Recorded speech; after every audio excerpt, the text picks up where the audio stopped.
So, eto na nga guys, nandito na kami sa USJ. So, makikita natin dito maraming mga hotels, mga restaurants, at may convenience store din. 1 PM na kami nakarating dito sa USJ. Ang check-in time namin sa hotel ay 3 PM pa. Kaya lang, makikiusap kami sa hotel kung pwede naming ilagay muna doon sa kanila yung bagahe namin kasi nga ang hirap namang magdala-dala ng bagahe sa loob ng theme park.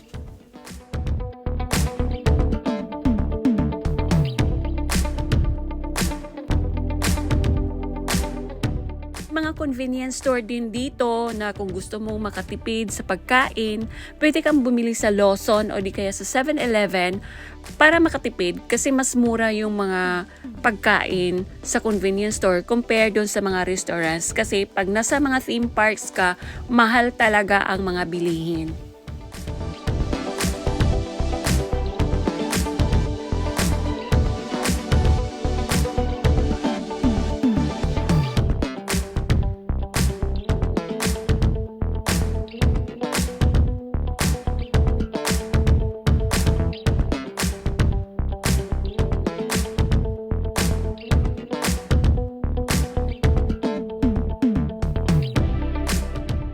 Nandito na kami malapit sa hotel na pinareserve ko at ang hotel na to ay 600 meters lang ang layo mula mismo sa theme park at malapit din siya sa train station. Very convenient talaga para sa inyo. Eto malapit na tayo at nandito na tayo sa Singularity Hotel.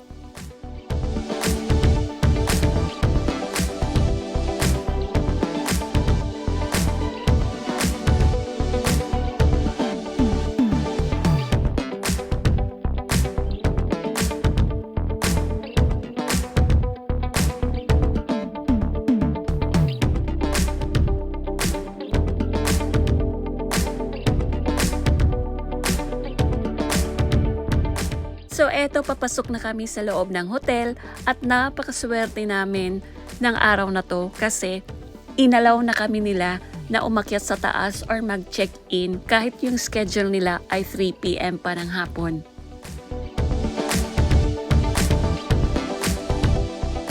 Eto, papasok na kami ng elevator kasi aakyat na kami sa taas kung saan nandun yung kwarto namin. Yung kwarto namin ay nasa 7th floor at ang building na to ay hanggang 14th floor lang. So eto, let's go! Excited na para tumingin sa kwarto namin.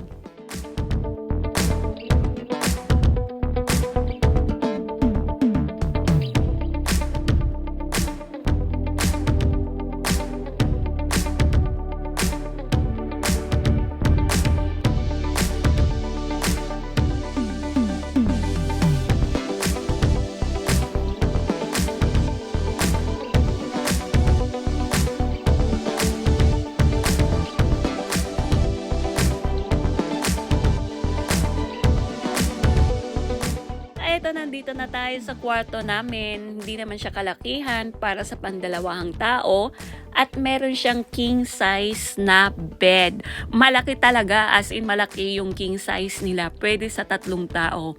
Meron din silang upuan, pwede kang mag-relax doon habang nanonood ng TV. Meron silang TV dito, merong free wifi at meron ding mga cups para kung gusto mong gumawa ng tea or ng coffee, pwedeng-pwede.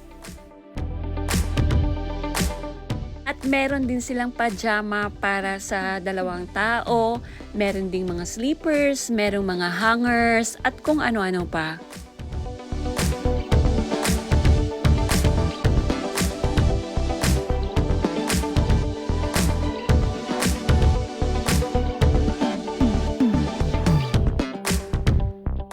Ito yung banyo nila, syempre may CR, may hugasan ng kamay, may bathtub, at may mga towels din. At syempre meron din silang body shampoo, and conditioner, at meron din silang hair dryer, at meron din silang sabon para sa paghugas ng kamay. Ito nga pala ang 14th floor ng hotel kung saan meron siyang hot spring at meron siyang sauna. Iba yung para sa babae at iba rin yung para sa lalaki. At ito namang lugar na to Kung halimbawa tapos ka ng maligo, pwede ka manood ng view dito or pwede ka lang manood talaga ng view dito. At ito yung makikita nating view.